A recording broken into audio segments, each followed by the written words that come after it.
اور نسل کشی صرف انسانوں کی نہیں ہو رہی. غزہ جو ایک تہذیبی علاقہ ہے، ہزاروں سال کی تہذیب رکھتا ہے، اس کو اسرائیل ملیا میٹ کر فلسطینیوں کے رہنے کے ناقابل بنا رہا ہے. اور غزہ مزید تباہ نہیں ہوگا، غزہ فلسطینیوں کے پاس رہے گا، فلسطینیوں کا قتل عام بند ہوگا. اور تیسری چیز جو ہے وہ یہ ہے کہ ویسٹ بینک کا انضمام نہیں ہوگا، کیونکہ اسرائیل اس وقت گریٹر اسرائیل کے پلان پہ چل رہا تھا. ہمیں دیکھنا چاہیے کہ اس وقت حقیقی صورتحال کیا ہے. حقیقی صورتحال یہ ہے کہ مشرق وسطیٰ کے ملکوں کے پاس، مسلمان ملکوں کے پاس کوئی کارڈ نہیں ہے، کوئی لیوریج نہیں ہے. تمام کارڈز، تمام لیوریج نتن یاہو اور ٹرمپ کے پاس ہے. جو دوسرا ماڈل تھا ریزسٹنس کا، وہ ہمارے سامنے ناکام ہوا ہے. جو ایران کا ماڈل تھا جس میں ایکسس آف ریزسٹنس تھی، کہ ایسی طاقتیں بنائی گئی تھیں، ایسی تنظیمیں بنائی گئی تھیں جو اسرائیل کا ہاتھ روک سکیں. ایران کا یہ خیال تھا. ایران کی ظاہر ہے وہ اپنی فارن پالیسی کے آبجیکٹیوز کو بھی پورا کرتی تھی. حزب اللہ شامل تھی، حماس شامل تھی، شام کی حکومت شامل تھی. سب کے سب ملیا میٹ ہو گئے. آپ نے حزب اللہ کو دیکھا کہ ان کی جیبوں میں جو واقی ٹاکیز تھی وہ پھٹ گئی. چن چن کے وہ جگہیں جو وہ حزب اللہ سمجھتی تھی ہمارے لیے محفوظ ہیں، وہ غیر محفوظ ہو گئی. حزب اللہ کے لیڈر کو کس طریقے سے ان لیڈروں کو ختم کیا گیا. حماس کے لیڈر کو ایران کے اندر نشانہ بنایا گیا. تو ان کی ٹیکنالوجی، ان کی طاقت وہاں پہنچ گئی ہے، اور اتنی بڑی بیکنگ ہے اور سپورٹ ہے امریکہ کی کہ آپ کے پاس کوئی ہارڈ پاور نہیں ہے اس کو فیس کرنے کو. اور جو ہارڈ پاور حماس نے استعمال کی، اس کا جو نتیجہ نکلا ہے وہ سامنے. 7 ملکوں پر حملہ کر چکا ہے اسرائیل. زیغم صاحب، قطع کلامی کی معذرت، آپ کی گفتگو یہ کہہ رہی ہے کہ مشرق وسطیٰ کے مسلم ممالک کے پاس کوئی کارڈ نہیں ہے جو سامنے رکھا گیا ہے، کیا اسے ایسے ہی قبول کر لیا جائے تاکہ قتل عام رک جائے؟ کیونکہ طاقت، ٹیکنالوجی امریکہ اسرائیل کی سائڈ پر ہے. تو پھر اس کا تو کوئی اینڈ نہیں ہوگا، کیونکہ اگر اصول، ضابطہ اور قانون نے کہیں بھی پریویل نہیں کرنا، اسرائیل کو کہاں جا کے ٹرسٹ کیا جا سکتا ہے؟ جو آج فلوٹیلا والوں کے ساتھ ہو رہا تھا، کسی جگہ پر یہ بھروسہ کیا جا سکتا ہے کہ اسرائیل جو کہہ رہا ہے اس کو کنٹینیو بھی کرے گا؟ نہیں کیا جا سکتا. زیرو ٹرسٹ ہے. اور میں یہ نہیں کہہ رہا کہ مکمل طور پہ قبول کریں، مسلمان ملک بھی یہ بھی نہیں کہہ رہے. وہ بھی اس کو اوپن اپ کرنے کی کوشش کر رہے ہیں، وہ بھی ڈائلاگ کرنے کی کوشش کر رہے ہیں، وہ بھی اس پہ بات کر رہے ہیں اور کھلا اس پہ سوال اٹھا رہے ہیں، اس پہ گفتگو کرنا چاہ رہے ہیں. اور diplomacy art of the possible ہے، وہ آگے اس کو لے کر جانے کی کوشش کریں گے. لیکن جو حقیقت ہے وہ تو ہمارے سامنے ہے نا. وہ کیا کر سکتے ہیں؟ اس 2 سال سے جو معاملہ چل رہا ہے، یہ گفتگو تو آج ہم نے کرنا شروع کی نا، جب یہ پلان آیا. اس سے پہلے کیا گفتگو ہو رہی تھی؟ بات ہی نہیں ہو رہی تھی کہ فلسطینیوں کا قتل عام ہو رہا ہے، جینوسائیڈ ہوگا. اس کو کوئی روکنے والا تھا؟ کوئی بھی روکنے والا نہیں تھا. وہ جہاں چاہے حملہ کر رہا تھا. جو ان کے سپورٹر تھے، آپ دیکھ لیجئے ایران پر حملہ کیا. ایران نے کیا جنگ بندی کرتے وقت فلسطین کے بارے میں کوئی بات بھی کی؟ دیکھیں، ایران تو یہ کہتا ہے نا کہ میں نے جنگ جیتی ہے. اگر ایران جنگ جیت رہا تھا تو کیا اس کو کم از کم اتنی بات تو کرنی چاہیے تھی کہ ہاں میں جنگ جیت رہا ہوں، میں جنگ اس شرط پہ بات بند کروں گا کہ میرے ساتھ ساتھ غزہ میں بھی جنگ بند ہوگی. کیا ایران نے یہ بات نہیں کی؟ نہیں کی. کیوں نہیں کی؟ اس لیے نہیں کی کہ یہ بات اس کے سامنے ہے کہ اس کے پاس بھی کوئی کارڈ نہیں تھا. تو اس وقت واحد سلوشن وہ وہی ہے جو عرب ملکوں استعمال کرنے کی کوشش کر رہے ہیں، جو ڈپلومیٹک سلوشن ہے. اس کے علاوہ کیا کر لیں گے؟ مزید کوشش کر لیں. لیکن اس وقت نمبر 1 بات، سب سے پہلی بات، فلسطینیوں کو بچانا ہے، قتل عام کو روکنا ہے. میں عرض کر چکا ہوں، جو کہتے ہیں کہ آج کی رات بچیں گے تو سار دیکھیں گے. بالکل ٹھیک. فلسطینی بچیں گے، غزہ بچے گا تو کل کوئی منصوبے نکلیں گے نا. ہم کوئی بات تسلیم نہیں کر رہے. دیکھیں، مسلمانوں نے کچھ نہیں تسلیم کیا. پاکستان اسرائیل کو تسلیم نہیں کر رہا. امریکہ نے جو چیزیں یہاں نہیں لکھی، وہ چیزیں پاکستان نے یا کسی اسلامی ملک نے تسلیم نہیں کی. جد و جہد جاری رہے گی. درست ہو گیا. رضا رومی صاحب، مسلم ممالک جس طرح زیغم صاحب بات کر رہے ہیں، میں نے بھی اوپر بات کی، وہ بہت سی ریزرویشنز کا اظہار کر رہے ہیں. قطر کا مطالبہ بھی ہے کہ منصوبے کو مؤخر کر کے مزید مذاکرات کیے جائیں، اوپن اپ کیا جائے. کیا ایک اور موقع دیا جانا چاہیے کہ قابل قبول ہو جائے؟ کیا حماس اس کو قبول کر لے گا جس طرح آگیا، یا وہ بھی کچھ شرائط رکھ سکتا ہے؟ آپ کے خیال میں کیا جس مقصد کو یہ سب کچھ کیا جا رہا ہے، جینوسائیڈ رک جائے، وہ رک جائے گا وہاں پر؟ عائشہ، سب سے بڑا سوال ہی جینوسائیڈ کا ہے، نسل کشی. جو فلسطینیوں کی جاری ہے پچھلے 2 سال سے اب ہونے کو ہے. اور اگر آپ اعداد و شمار دیکھیں تو 60-70 ہزار انسانی جانیں، قیمتی جانیں جو ہیں وہ جا چکی ہیں. ان میں سے 20,000 سے زائد بچے ہیں. اور یہ سب سے بڑا المیہ اور سب سے بڑی پرائرٹی ہونی چاہیے پاکستان کی بھی اور عالمی برادری کی بھی، اور جو بھی لوگ عالمی قوانین کو لاگو کرنا چاہتے ہیں اس خطے پر. تو اس لیے سب سے پہلا قدم یہی ہونا چاہیے کہ کس طرح سے یہ جنگ بندی ہو اور جو اسرائیل کی بہیمانہ بمباری ہے وہ رکے. اس پلان میں بہت سے نقائص ہیں، اور یقیناً ان کی طرف اشارہ بھی کیا ہے بہت سے تبصرہ کاروں نے اور بہت سے ممالک نے بھی. لیکن اس کے تحت اگر جنگ بندی ہوتی ہے تو بالکل اس کے اوپر عمل ہونا چاہیے. پہلی تو یہ بات ہے. دوسری بات یہ کہ کیا آپشن ہے اگر سفارت کاری اور یہ اس طرح کے پلان کے اوپر منصوبہ سازی کر کے کوئی امن کی راہ نکالی جائے، تو اس کے علاوہ جنگ تو کوئی آپشن نہیں ہے. کیونکہ عرب ممالک جو ہیں 2 سال سے تو کچھ بھی نہیں کر رہے تھے، بلکہ کوئی بھی نہیں کچھ کر رہا. یورپ بھی کچھ نہیں کر رہا. امریکہ تو بالکل ہتھیار بھی دے رہا ہے اسرائیل کو اس کی پشت پناہی بھی کر رہا ہے آج سے نہیں کئی دہائیوں سے. اور اس کے علاوہ کیا چاہ رہا ہے؟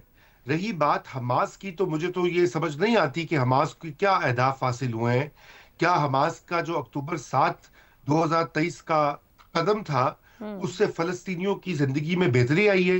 کیا فلسطین آزاد ہو گیا؟ بلکہ الٹا وہاں ہزاروں لوگ جا چکے ہیں. غزہ جو ہے وہ ایک ربل بن چکا ہے. ہر چیز، ہر بلڈنگ، ہر ہسپتال، ہر سکول وہاں پر ختم ہو چکا ہے. تو اس لیے یہ جو ہمارے یہاں بھی میں دیکھ رہا ہوں کہ یہ ایک غیر ضروری طور پر ایک سمپتھی جو پائی جاتی ہے کہ جی حماس نے یہ کر دیا وہ کر دیا. تو یہی سوال پوچھنے کی ضرورت ہے ان سے بھی کہ آپ کیا چاہتے ہیں؟ کہ مزید بمباری ہوتی رہے اور یہ 20-30 جو جنگی قیدی انہوں نے ہاسٹیجز رکھے ہوئے ہیں اس سے کیا حاصل ہو رہا ہے؟ باقی لوگ کیوں نقصان اٹھا رہے ہیں؟ اس لیے سرے دست جو پرائرٹی ہے وہ یہی ہونی چاہیے. اب آ جاتے ہیں کہ وہ جو امن معاہدہ جو 20 نکات پیش کیے ٹرمپ نے اور یک طرفہ طور پر ان میں تبدیلیاں کی اسرائیل کے کہنے کے اوپر، اس کے اوپر بھی یقیناً جو کوئی فائنل وہ حتمی پوائنٹس تو نہیں ہے، ان کے اوپر بھی نیگوسیشن ہو سکتی ہے. اور وہ نیگوسیشن دو تین ہی کی امور ہیں. ایک تو یہ کہ اسرائیلی فوج جو ہے اس کی لوکیشن کیا ہوگی اور کہاں پر وہ کس حد تک وہ ایریا کو ڈی ملٹرائز کرے گی، چھوڑے گی غزہ میں، تاکہ کوئی اور انٹرنیشنل فورس جو ہے وہاں کا انتظام و انصرام سنبھالے. ایک تو یہ مسئلہ ہے. دوسرا ظاہری بات ہے کہ وہ سب نے یہ کمٹ کیا ہے عرب ممالک نے بھی کہ وہ حماس کا کوئی فیوچر رول نہیں ہونے دیں گے. اب یہ ایک ایسا مسئلہ ہے کہ یہاں پر بھی ایک ڈویژن ہے. جو عرب لیڈرز ہیں، ریاستیں ہیں، وہ تو بالکل حماس کے خلاف ہیں، لیکن عرب عوام جو ہے وہاں پہ حماس کے لیے ہمدردی پائی جاتی ہے. اس لیے یہ بھی انہی کو دیکھنا ہوگا کہ کس طریقے سے وہ حل نکالتے ہیں. پاکستان کا اس میں رول جو ہے وہ اب اہم ہو چکا ہے، لیکن وہ براہ راست رول نہیں ہے. براہ راست تو جو عرب ممالک ہیں وہ جو اس کے پڑوس میں ہیں، یہ سارا ان کے اوپر مسئلہ بنتا ہے. مصر ہو، اردن ہو، سعودی عربیہ ہو، قطر ہو، دیگر ممالک جہاں پر پہلے بھی ہم نے دیکھا، تو وہ یہ ان کا ایک فرض ہے صحیح. کہ وہ اب ایک طریقہ نکالے. ان کے بڑے اچھے تعلقات ہیں امریکہ کے ساتھ، بڑے پرانے، اور اس وقت وہ امریکہ کو بھی باور کروائے کہ فی الفور فلسطینیوں کی زندگیاں جو ہے ان کو بچایا جائے ٹھیک ہو گیا، اور ان کو مزید نقصان نہ پہنچایا جائے. جی درست ہو گیا. افتخار صاحب، جیسے گفتگو ہو رہی ہے، کچھ ممالک نے آواز بھی اٹھائی کہ یہ گفتگو تو نہیں ہوئی تھی، یہ نکات تو اس کے اندر نہیں تھے، یہ نکات اچانک کیسے شامل ہو گئے؟ شکوک و شبہات کا اظہار کرنا شروع کر دیا گیا. حماس نے اب تک اپنا مکمل جواب نہیں دیا. امریکہ نے دھمکی لگا دی کہ اگر آپ سائن نہیں کریں گے تو پھر یہ جنگ نہیں ہے رکنے کی. اب یہ فرمائیے گا، قطر اور ترکی جیسے جو کہ امریکی حلیف مسلمان ممالک بھی ہیں، وہ بھی یہ آواز اٹھا رہے ہیں اس کے اوپر، جو 20 نکات ہیں، کیا یہ ان کا آواز اٹھانا اس منصوبے کو نتیجہ خیز بنائے گا یا یہ بھی منصوبے کو غیر مؤثر ثابت کرنے کا باعث بن سکتے ہیں؟ عائشہ دیکھیں، ہم نے پرسوں جب بات کی اس کے اوپر، کل جب بات کی، آپ نے بھی نکات اٹھائے، ہم نے بھی نکات اٹھائے، اور وقت نے ثابت کیا کہ جو کوتاہیاں اور خامیاں ہم نے اس ڈرافٹ میں دیکھیں وہی دنیا آج کہہ رہی ہے. اور میں سمجھتا ہوں کہ اگر دنیا سنجیدہ ہے اور نسل کشی کے خلاف ہے تو دونوں ڈرافٹ، پہلا ڈرافٹ اور یہ ڈرافٹ، اس کو اقوام متحدہ کے اندر ڈسکس کرنا چاہیے، وہاں پہ پیش کرنا چاہیے تاکہ تمام دنیا اس کے اوپر اپنی رائے دے سکے.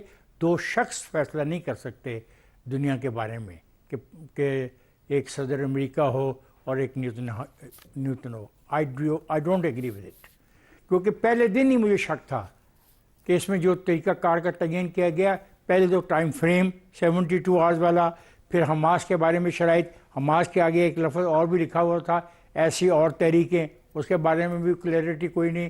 جو پریزن آف وار ہیں ان کی جو تبادلے کی بات تھی اس میں بھی ایمبیگوٹی تھی.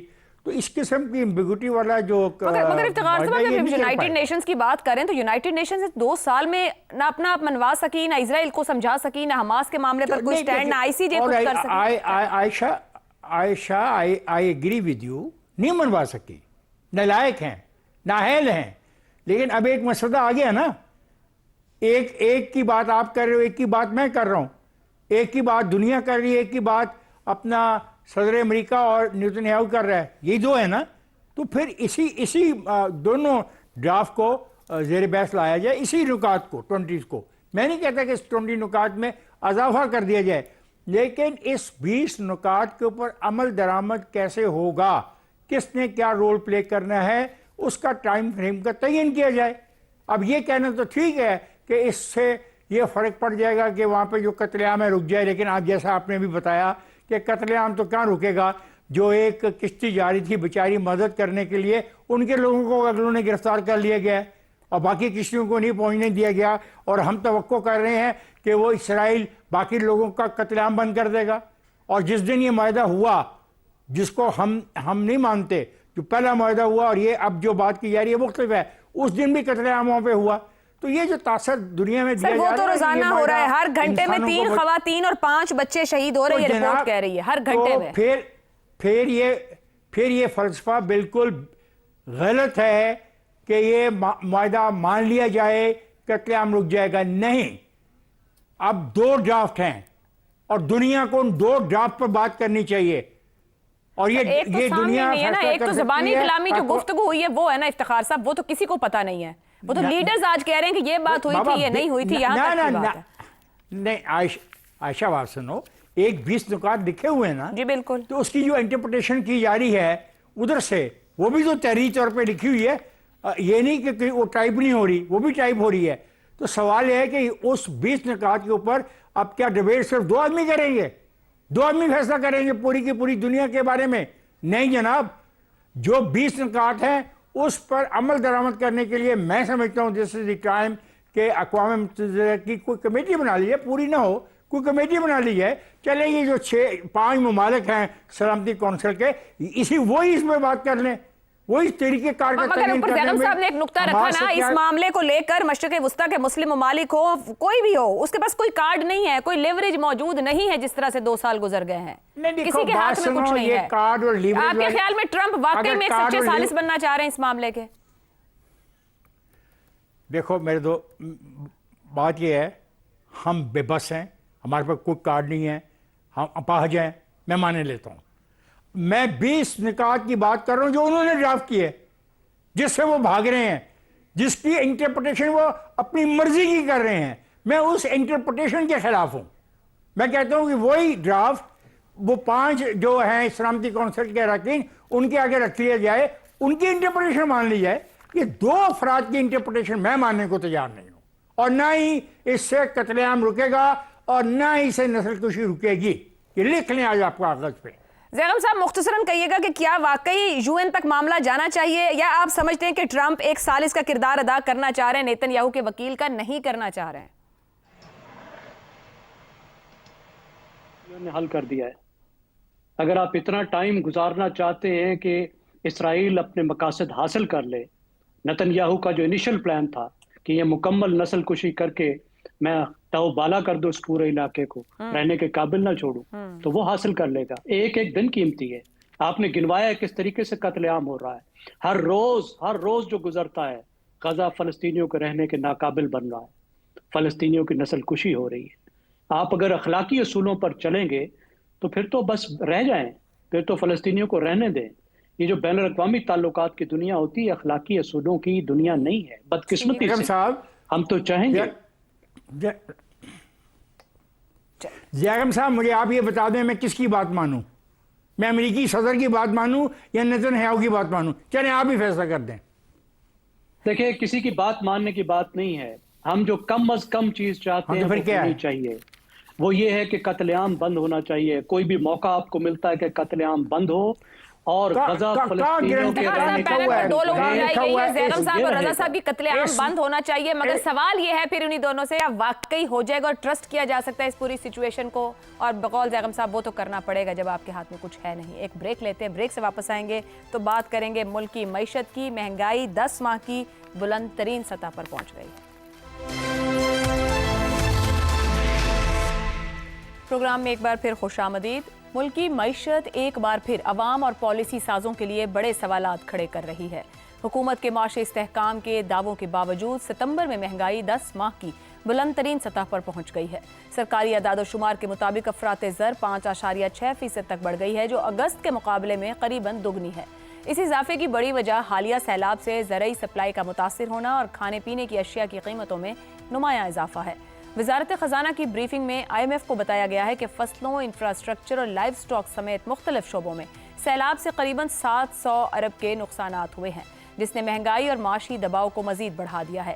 ایشیائی ترقیاتی بینک کی تازہ رپورٹ کے مطابق رواں مالی سال میں پاکستان کی شرح نمو محض 3% رہنے کا امکان ہے. اس رپورٹ کے مطابق توانائی کا بحران، ٹیکس اصلاحات میں سست روی، موسمیاتی تبدیلی کے اثرات اور پالیسیز میں عدم تسلسل معیشت کو پیچھے دھکیل رہے ہیں. کم شرح نمو اور بڑھتی مہنگائی کا براہ راست اثر عام آدمی کی زندگی پر پڑ رہا ہے، جس میں بے روزگاری اور غربت میں اضافے کا خدشہ نمایاں ہے. ادھر FBR رواں سہ ماہی میں اپنے ٹیکس اہداف حاصل کرنے میں ناکام رہا اور 198 ارب کا شارٹ فال سامنے آیا ہے. ماہرین کے مطابق کمزور ٹیکس نیٹ، مقدمات میں تاخیر اور بلند شرح سود سمیت معیشت پر یہ مزید دباؤ ڈال رہے ہیں. اسی دوران گزشتہ روز پیٹرولیم مصنوعات کی قیمتوں میں بھی اضافہ کر دیا گیا، جس کے منفی اثرات عام صارف تک فوری طور پر منتقل ہوں گے. تاہم وزیر خزانہ محمد اورنگزیب اب بھی پر امید ہیں. ان کے مطابق معیشت درست سمت میں گامزن ہے. مستقبل قریب میں پاکستان پائیدار ترقی کی طرف بڑھے گا، لیکن سوال یہ ہے کہ جب ایک طرف عوام مہنگائی، ٹیکسز اور مہنگی توانائی کے بوجھ تلے دبے ہیں اور دوسری طرف بین الاقوامی ادارے معیشت کے سست رہنے کی پیش گوئی بھی کر رہے ہیں، تو کیا واقعی ملکی معیشت کی سمت درست ہے؟ کیا ADB کے خدشات درست ثابت ہوں گے کہ ترقی کی رفتار رکے گی اور غربت بڑھے گی، یا پھر حکومت کا موقف ٹھیک ہے کہ سب وقتی رکاوٹیں ہیں اور پاکستان جلد معاشی استحکام حاصل کر لے گا؟ اس میں سے درست ہونے کے قریب کیا ہے، اسی پر گفتگو رہے گی. پینل کے لیے سوال: مہنگائی 10 ماہ کی بلند ترین سطح پر، سیلاب سے زرعی سپلائی متاثر، خوراک اور ٹرانسپورٹ مہنگی، ٹیکس شارٹ فال، ADB کے خدشات اپنی جگہ. کیا حکومت کے معاشی استحکام کے دعوے حقیقت سے مطابقت رکھتے ہیں؟ زیغم صاحب، ADB کے خدشات ہیں کہ اگر معیشت میں جامع اور پائیدار اصلاحات نہ ہوئیں، جو کہ ہم کئی سالوں سے سن رہے ہیں، وہ کہتے ہیں غربت مزید بڑھے گی. آپ کے خیال میں جو حکومت کی تسلی ہے وہ ٹھیک ہے، اس کے باوجود کہ یہ وقتی ہے اور طویل المدتی وہ کچھ کرے نہ کرے مگر نتائج حاصل ہو جائیں گے؟ دیکھیے، اگر حکومت یہ کہتی ہے کہ ہم نے IMF سے سرجری کروا لی ہے اور بابا جی اب چلنے پھرنے کے قابل ہیں، تو یہ دعویٰ تو ٹھیک ہے.